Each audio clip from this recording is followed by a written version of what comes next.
class 9 এর কোষে দেখি 11 2 আর 6 অঙ্ক কি রয়েছে শ্রেণী সংখ্যা আমার বইয়ে কি রয়েছে যে শ্রেণী সংখ্যা দেওয়া রয়েছে 0 থেকে 5 5 থেকে 10 10 থেকে 15 এইভাবে দেওয়া রয়েছে তাহলে আমার শ্রেণীর মধ্যমান বের করতে হবে শ্রেণীর মধ্যমান বের করতে গেলে সংখ্যাটা আমার শ্রেণীতে রয়েছে তাহলে কত রয়েছে 5 5 কে যদি 2 দিয়ে ভাগ করা হয় তাহলে কত পাওয়া যায় আড়াই তাহলে এটা আমার সংখ্যা রয়েছে দ্বিতীয়টা কত রয়েছে 5 আর 10 5 10 কত হয়েছে 15 15 কে যদি আমরা 2 দিয়ে ভাগ করি তাহলে কত পাওয়া যায় 7.5 তাহলে কত রয়েছে 7.5 এইভাবে আমাদের শ্রেণীর মধ্যমান বের করতে হবে পরিসংখ্যা দেওয়া রয়েছে কত রয়েছে 4 10 24 12 28 এভাবে রয়েছে তাহলে আমার বলছে যে বহুভুজের পরিসংখ্যা যে সংখ্যা রয়েছে ওটাকে আমি লিখে দেব তারপর আমাকে এটা করতে হবে পরিসংখ্যার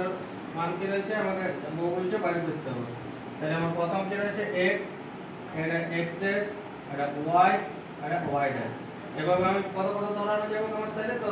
0 4 10 তাহলে কত রয়েছে প্রথম আমি এই 5 5 ধরে নিতে পারি গ্রাফ খাতাতে এগুলো তোমরা সম্পূর্ণভাবে করতে হবে গ্রাফ খাতায় দেওয়া হচ্ছে কিছু